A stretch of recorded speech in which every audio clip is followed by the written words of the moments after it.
pessoas hoje correm atrás do tempo e do dinheiro e se esquecem de viver cada dia o dia inteiro.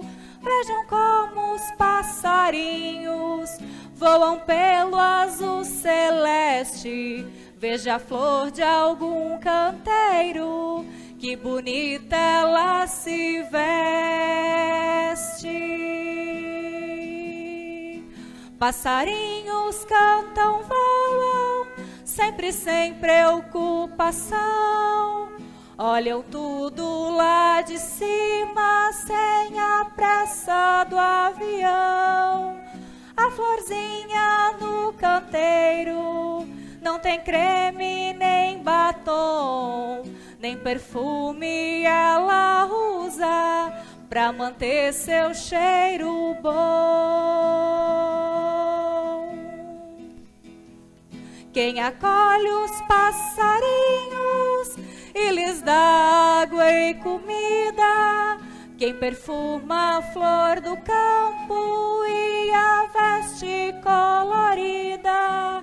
Veja o que Jesus responde às perguntas anteriores. Deus protege os passarinhos e enfeita as lindas flores. E se Deus cuidar das plantas e pras aves dar o ninho, cuidará também da gente com amor e com carinho. Amparados desta forma, Deus espera que a gente faça o mundo mais bonito, mais humano e mais contente.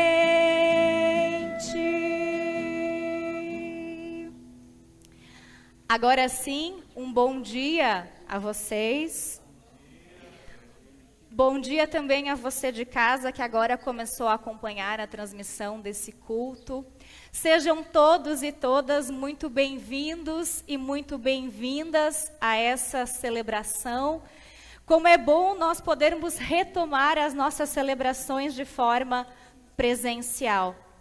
E como é bom também estarmos numa comunhão tão profunda, onde temos pessoas aqui reunidas na comunidade, mas também pessoas que estão reunidas conosco, através então da possibilidade da rede social. E em conjunto nós conseguimos formar uma grande comunhão do corpo de Cristo. É em nome desse Deus, que é Pai, que é Filho e que é Espírito Santo, esse Deus que cuida das plantas e que para as aves dá um ninho e que cuida da gente com amor e com carinho, é que nós nos encontramos nessa manhã. É esse Deus que nos acolhe, que nos abraça e que também nos reúne nessa manhã. Amém.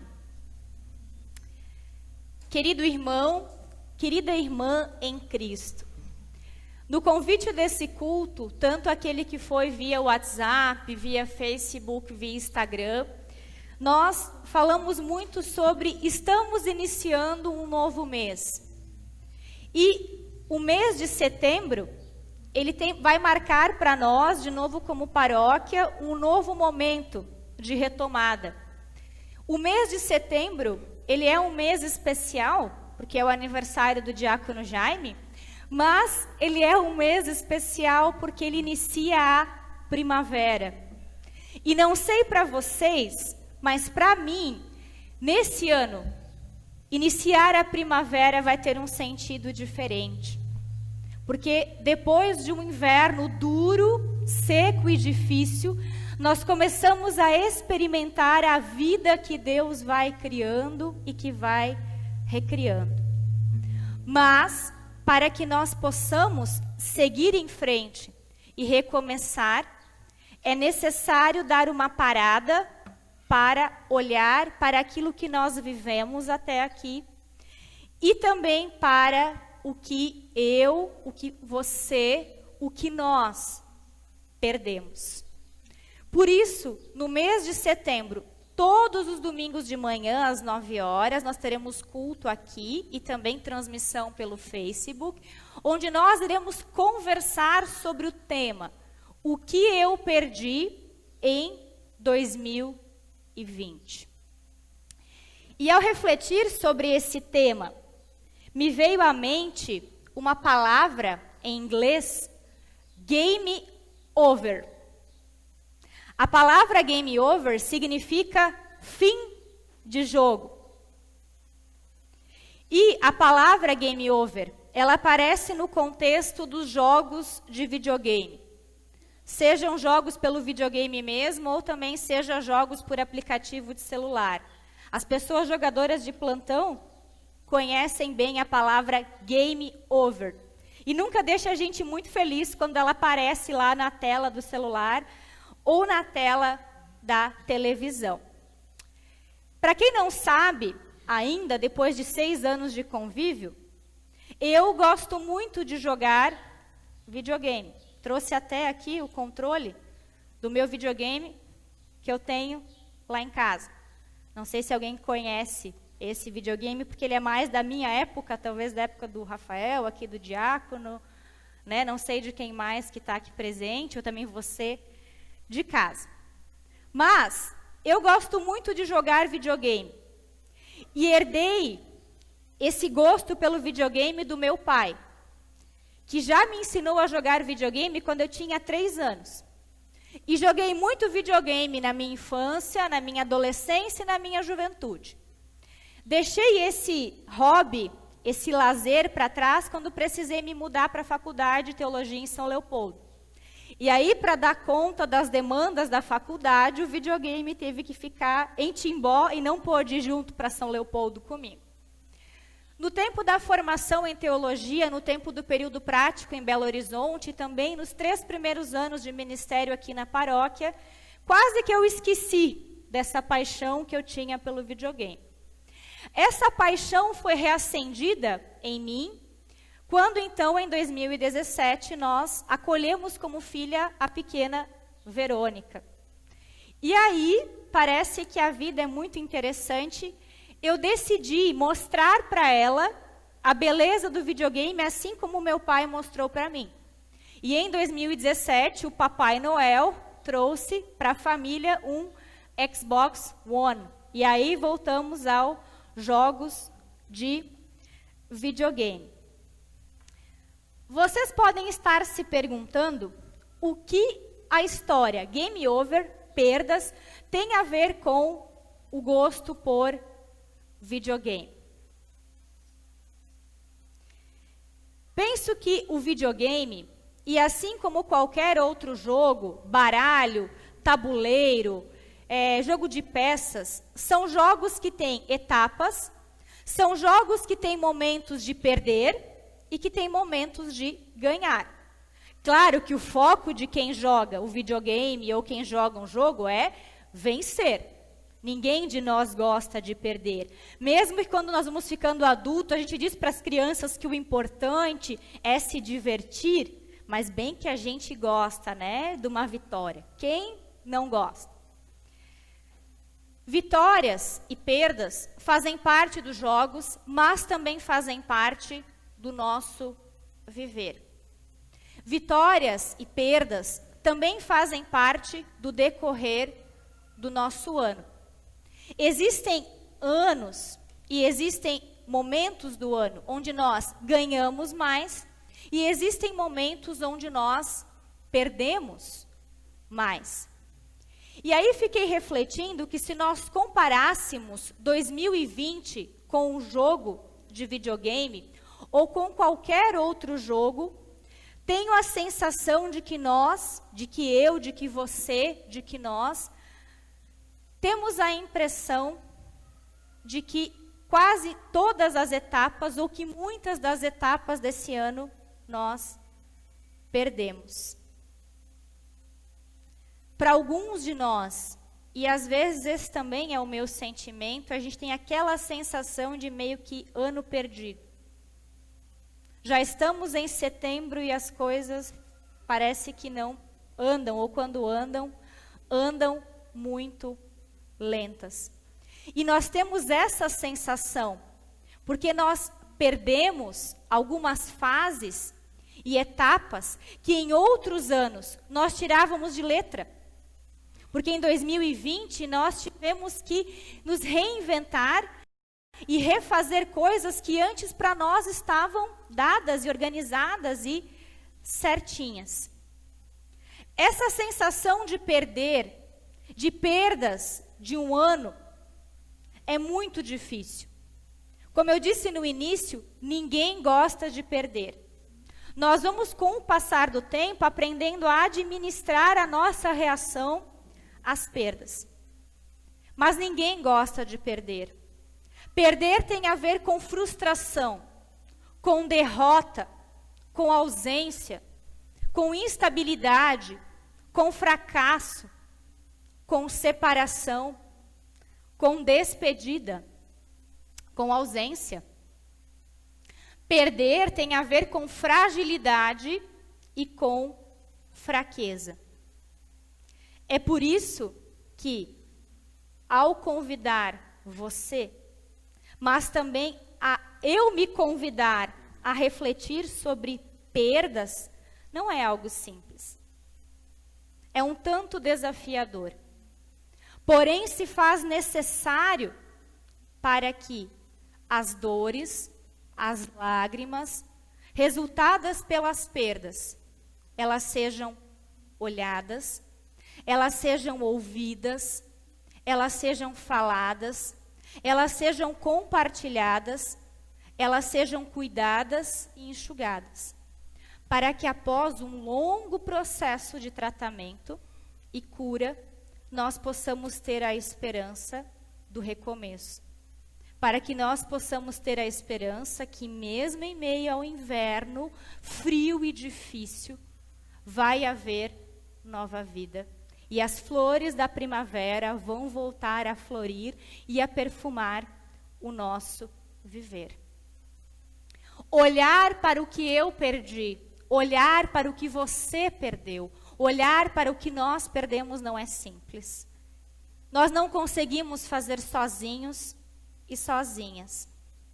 Nós necessitamos da fé em Deus, necessitamos da comunhão do corpo de Cristo e necessitamos olhar para a experiência de fé daqueles que vieram antes de nós, da qual a Bíblia nos relata. Por isso, para esse mês de setembro, nós teremos a companhia de um personagem bíblico um tanto diferente que muitas vezes a gente não olha muito, porque o livro, a história desse personagem, ela é dura. Ela é dura porque ela fala de muita dor e de muito sofrimento, e ela é dura porque ela também fala de uma dor e de sofrimento que, se a gente lê de maneira literal, é o próprio Deus que causa. E isso é bem duro e difícil até para a nossa fé. O personagem que vai caminhar conosco nesse mês de setembro é Jó. O nome Jó significa ai meu Deus. E ai meu Deus a gente geralmente usa quando a coisa ficou tensa. Ah, meu Deus, deu problema na Kombi. O que já mostra sobre o que nos conta a história de Jó. O livro de Jó inicia contando que Jó era uma pessoa que tinha muita fé em Deus. Jó era uma pessoa muito abençoada por Deus. Ele tinha riqueza, ele tinha saúde, ele tinha uma linda família, ele tinha tudo o que todas as pessoas sonham em ter e que é o que significa ter uma vida abençoada. Tudo na vida de Jó ia às mil maravilhas. Até que, de repente, logo no primeiro capítulo, a gente lê de que o próprio Deus decide, para ganhar uma aposta, testar a fé de Jó e colocar à prova. E ele não faz isso assim, exigindo que Jó faça lá umas orações e uns jejuns. Ele tira tudo o que Jó tinha. Só não tira a vida, mas o resto Jó perde tudo. E aqui, antes de você pensar, que foi o que eu pensei a primeira vez que eu li o livro de Jó por inteiro, e talvez também foi o teu pensamento, antes de você pensar, nossa, que Deus cruel esse! Por causa de uma disputa, ele faz uma pessoa temente a ele sofrer. Só para dizer, ó, esse cara, esse Jó é o meu fiel dos fiéis. Esse não vai me abandonar.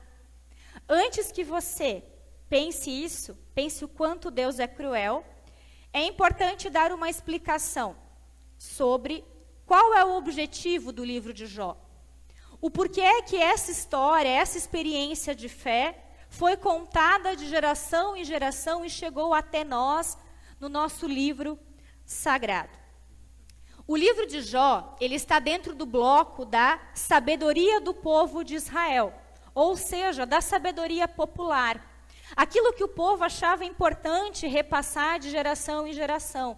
Também você, né, também eu, nós que estamos aqui, também temos sabedorias que a gente vai passando de geração em geração que a gente acha importante.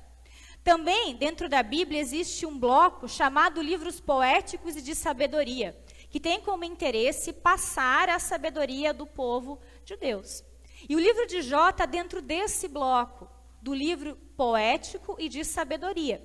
E é interessante que o próprio livro de Jó, ele vai mesclar, ele vai ter um momento mais de narrativa, de falar da sabedoria do povo, e vai falar, às vezes, essa sabedoria meio de uma forma poética.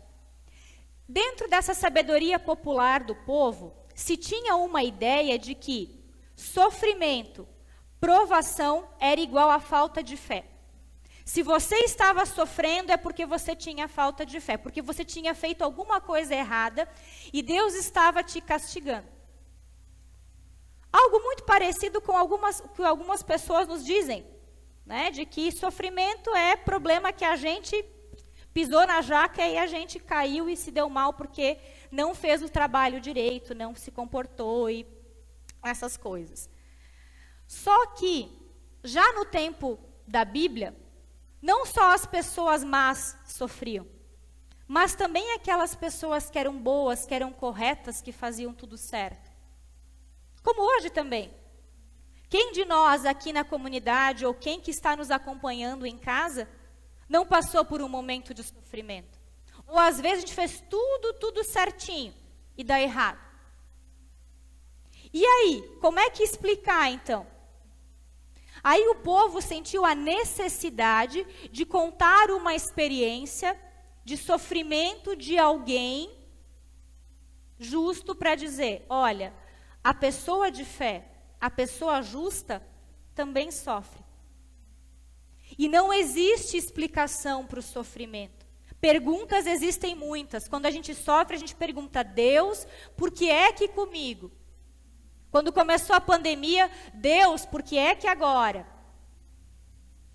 Mas o livro de Jó vai nos mostrar de que a pessoa justa também sofre e de que as nossas perguntas para o sofrimento, elas são normais, mas de que muitas delas vão ficar sem resposta. E o que o livro de Jó nos mostra é que mesmo em meio ao sofrimento, Jó sabe que Deus está com ele. Mesmo que ele questione, que ele briga com Deus, e briga muito. Mas ele continua tendo a confiança de que Deus está com ele, de que Deus está comigo, de que Deus está contigo. Creio que agora, diante dessa explicação do livro de Jó, fica mais fácil a gente conseguir ter coragem para abrir e conversar sobre o livro de Jó e também sobre a experiência de fé de Jó.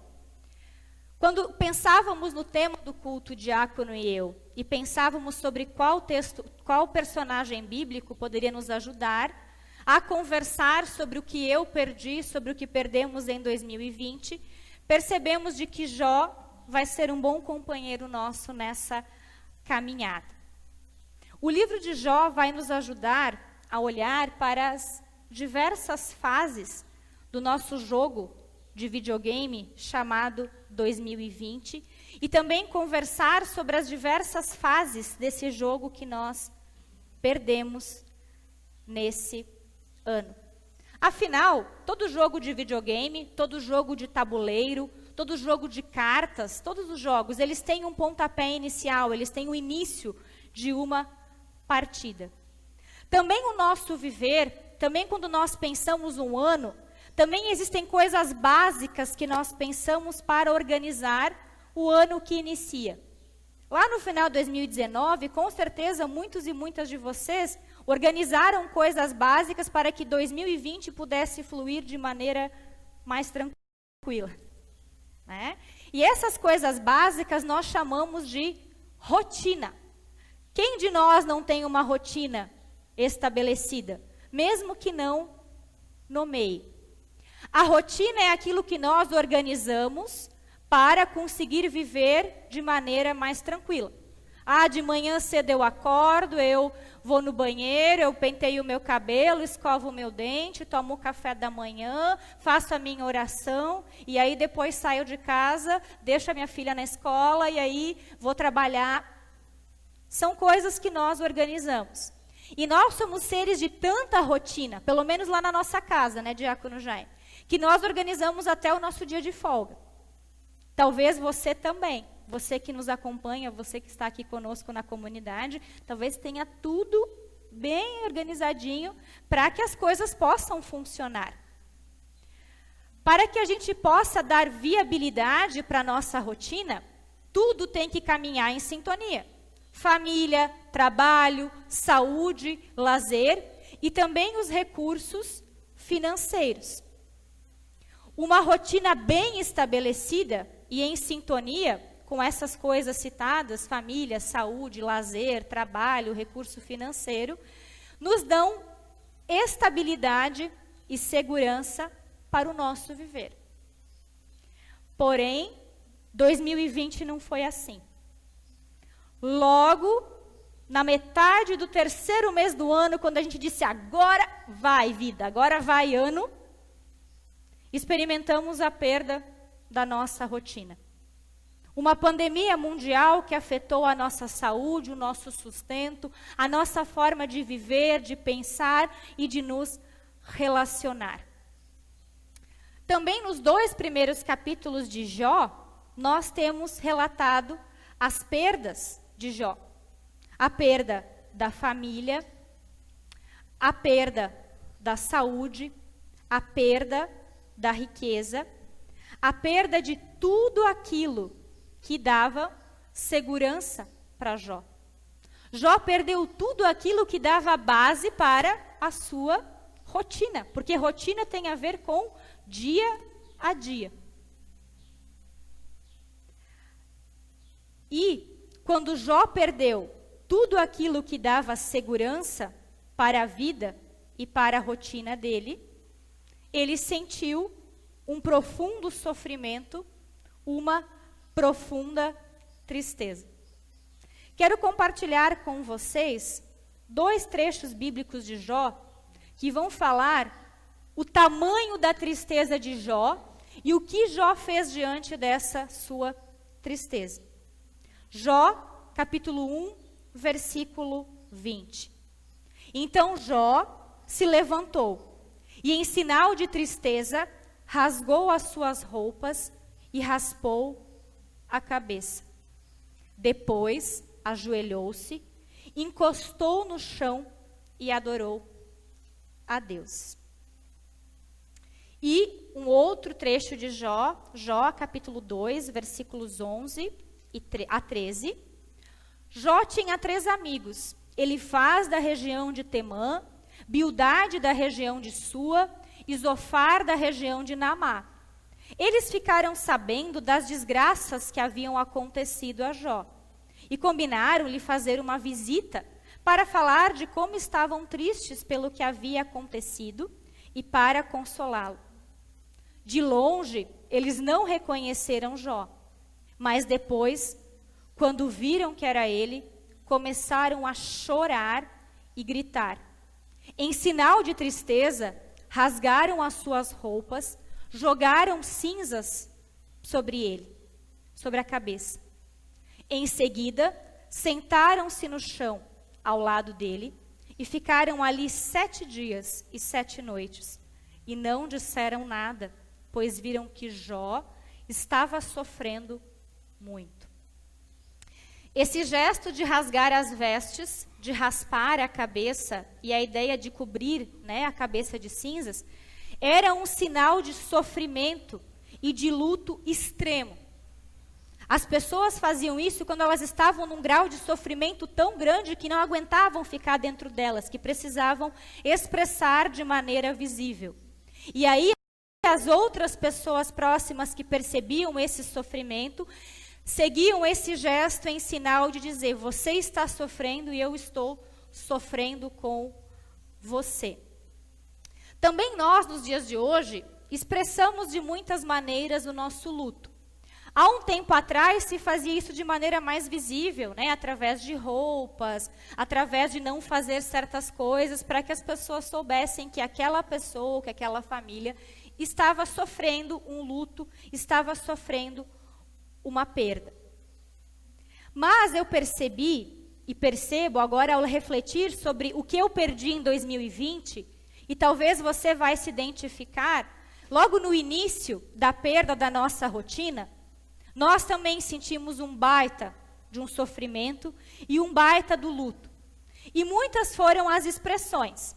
Algumas pessoas choraram, outras ficaram paralisadas, outras ficaram agitadas, outras caíram num grau de negação, outras tiveram falta de apetite e emagreceram uns quilos. Outras comeram e comeram. E as roupas foram ficando pequenas. Outras pessoas se alienaram no espaço da tecnologia.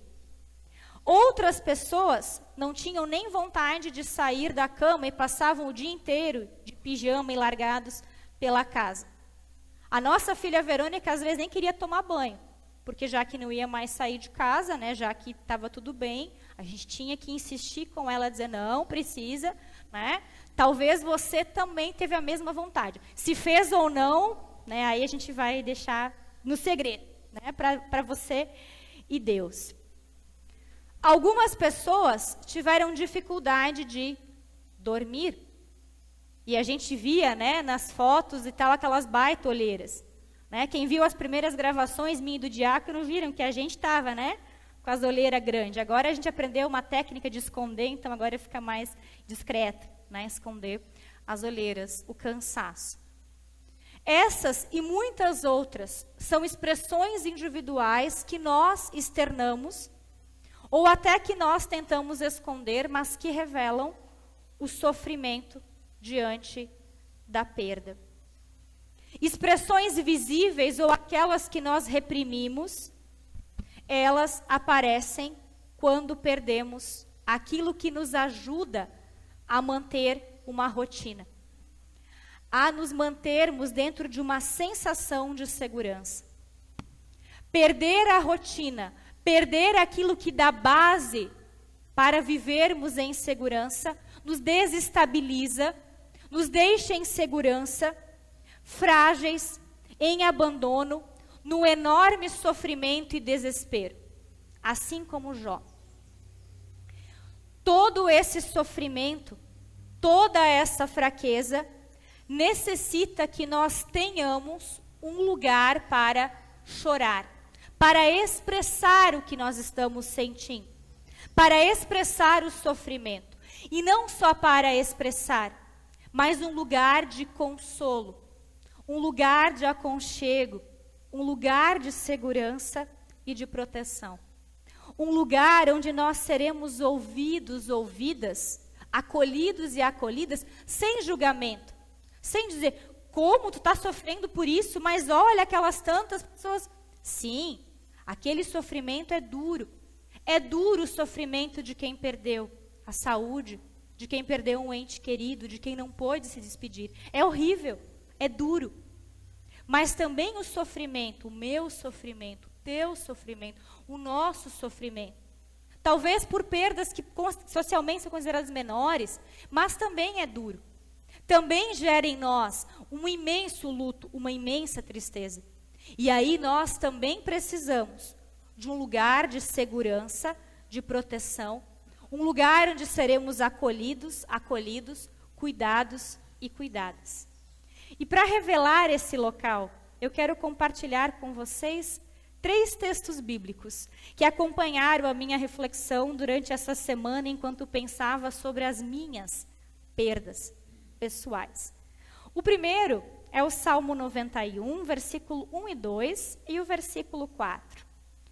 A pessoa que procura segurança no Deus Altíssimo e se abriga na sombra protetora do Todo-Poderoso, pode dizer a Ele: ó Senhor Deus, Tu és o meu defensor e o meu protetor.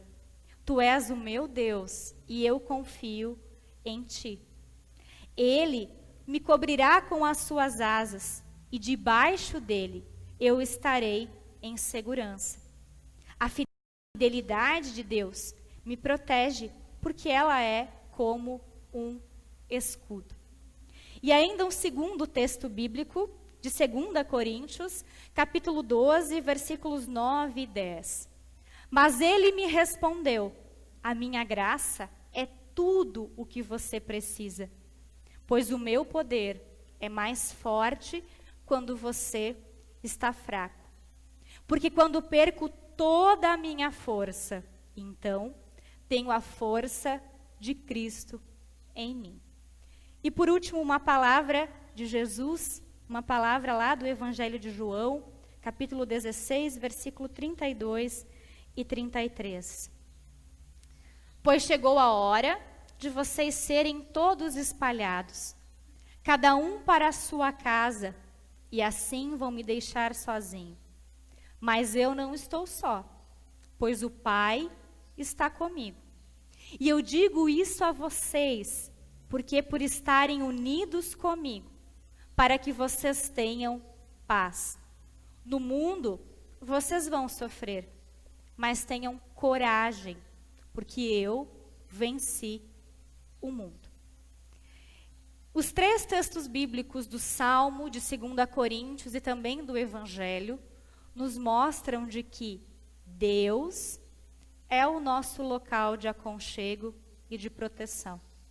Em Deus nós podemos conversar sobre as nossas perdas, podemos chorar, podemos silenciar, podemos questionar e também, às vezes, reclamar. Em Deus nós encontramos proteção, nós encontramos abrigo e cuidado. Na graça de Jesus Cristo, como diz o apóstolo Paulo, nós encontramos força para continuar vivendo, apesar do sofrimento. Encontramos força naquele dia que parece que a gente diz: sozinha eu não dou conta, só por Deus mesmo. Hoje eu consigo me levantar. Na fé em Cristo Jesus, encontramos paz e coragem, como diz o Evangelho. Paz e coragem para olharmos para o que eu perdi, para o que você perdeu e para o que nós perdemos em 2020. Paz e coragem para percebermos que mesmo que 2020 foi um ano de muitas perdas, ele ainda não terminou. E esse jogo, mesmo que às vezes apareça lá o game over, existe possibilidade de recomeço. Pois o Deus que nós cremos, em Cristo Jesus, venceu o mundo. E é sob essa inspiração, dessas palavras, que eu te convido, você de casa, você que está aqui conosco, para que nós, em todo esse mês de setembro, em nossas celebrações de domingo de manhã, continuemos conversando sobre o que eu perdi, sobre o que você perdeu, sobre o que nós perdemos no ano de 2020. Que Deus me anime, te anime, nos anime e nos fortaleça. E também nos ampare nesse processo de cuidado e de cura. Amém. Eu convido as pessoas da comunidade a se colocarem em pé. Você que está em casa também, se sentir à vontade, pode se colocar de pé conosco. E eu convido para que nós tenhamos um momento de conversar com esse nosso Deus do qual nós encontramos segurança e proteção. Oramos a Deus.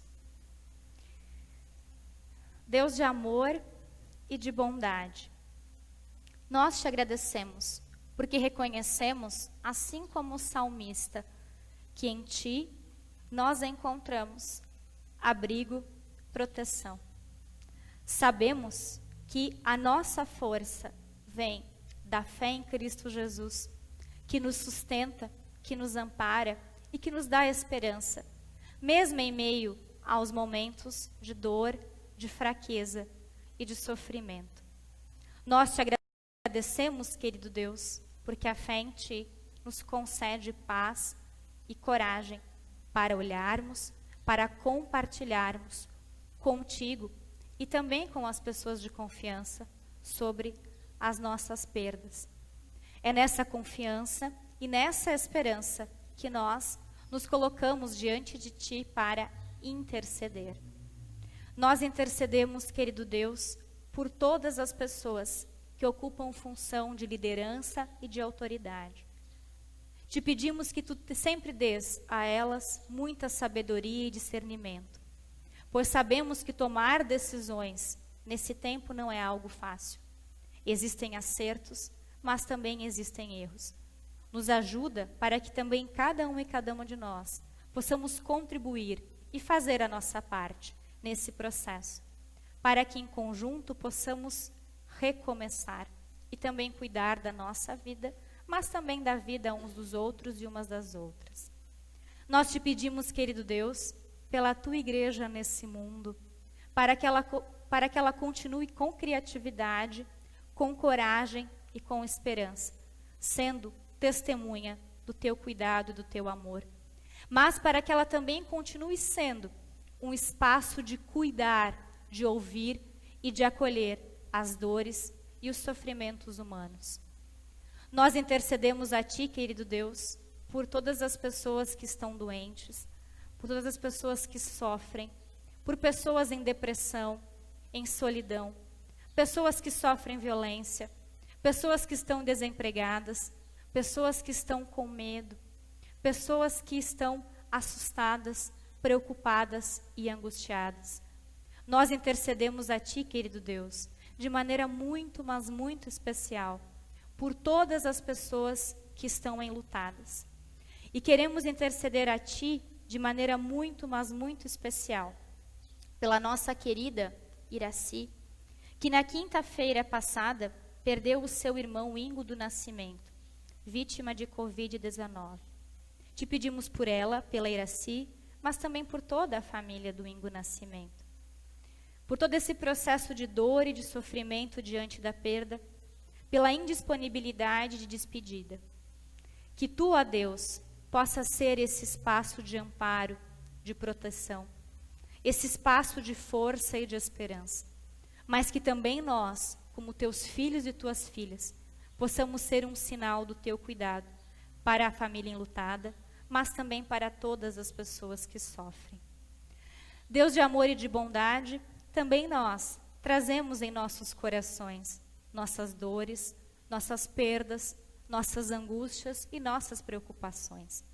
Mas também experimentamos e temos experimentado alegrias, bênçãos e o teu cuidado, que até aqui nos trouxe. É na confiança de que tu ouves a nossa oração que nós nos unimos como corpo de Cristo, orando em conjunto.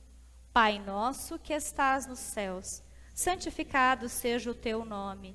Venha o teu reino, seja feita a tua vontade, assim na terra como no céu.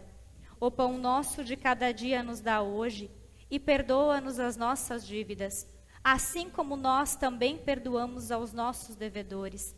E não nos deixes cair em tentação, mas livra-nos do mal, pois teu é o reino, o poder e a glória para sempre. Amém. Convido a comunidade a se sentar, você também que nos acompanha da sua casa.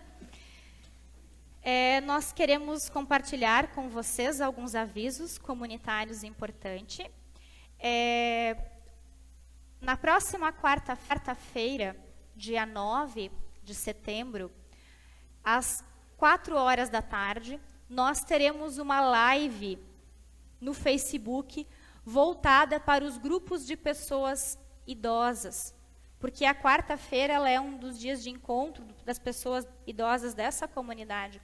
Mas a ideia dessa live é também agregar as pessoas idosas do grupo da Comunidade dos Apóstolos, mas também a todas as pessoas idosas. Então, o diácono Jaime vai preparar uma mensagem que vai ser transmitida ao vivo, não vai haver presença de público, porque os idosos são o grupo de risco, né? Mas então a live vai ser transmitida pelo Facebook às 16 horas, no dia 9 de setembro. Convidamos vocês que estão aqui conosco na comunidade, você também que está conosco em casa, para o próximo culto nessa comunidade, dia 12/9, domingo, às 9 horas da manhã, e nós iremos continuar conversando sobre o que eu perdi em 2020.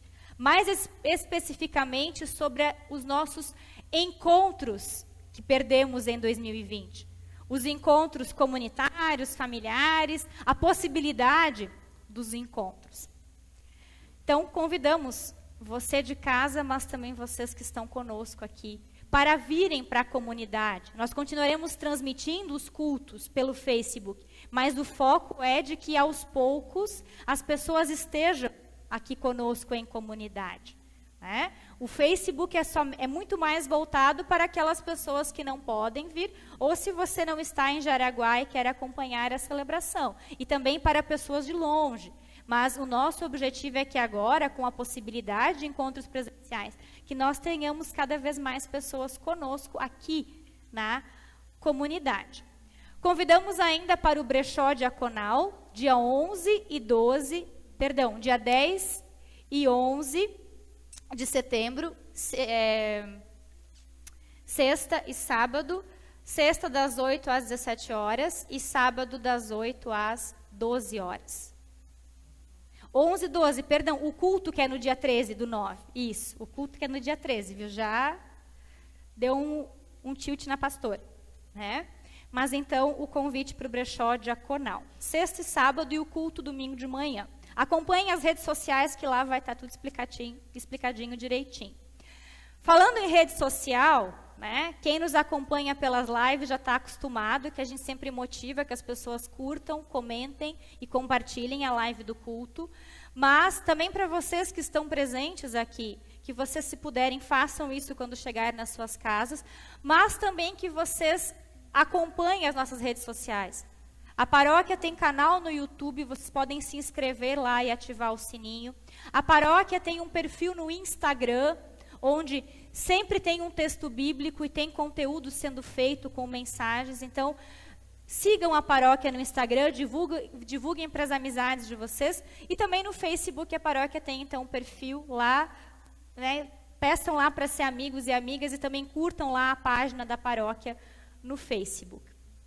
Nós queremos agradecer de maneira especial as 70 pessoas que estão nos acompanhando em casa e também a vocês que estão aqui na comunidade, que aceitaram o desafio de retomar conosco para que nós não estivéssemos, eu, o diácono aqui, o Rafael, a Carol e o Gustavo, né, a Silvia e o Geraldo, que vieram para ajudar nessa celebração. Mas que vocês também tiveram coragem, e vou dizer para vocês de que estou contente pelo bom número que nós temos. Eu não consegui contar, mas para o primeiro culto, que é de retomada num feriadão, estou muito grata a cada um e cada uma de vocês que aceitou esse desafio de estar aqui conosco. Então, a nossa gratidão a você de casa e também vocês. O diácono Jaime tem mais algum aviso? Tá. Então, assim, nós iremos fazer o processo de despedida da live, e aí a gente faz a bênção. Se eles quiserem, a Iris e o Marcos, vocês gostariam de uma bênção? Sim? Então, vocês aguardam que aí a gente segue aqui, né? Também informar, antes do final do culto, que as ofertas do culto de hoje são destinadas para o projeto de missão no Sino do Mato Grosso. E essas ofertas, você de casa pode fazer pela Secretaria Paroquial, e vocês que estão no culto, ao final tem cestinhos Nas duas portas, é só depositar então as ofertas de vocês. E nós agradecemos as ofertas e também as pessoas doadoras. Nós estamos chegando ao final dessa celebração. Nós desejamos a você que está em casa a bênção e o cuidado de Deus para esse domingo. Que Deus continue te acompanhando e te protegendo. Abençoado domingo, abençoado início de semana. E nós agora então vamos fechar a transmissão, certo, Rafael? E aí então a gente agora tem um momento de bênção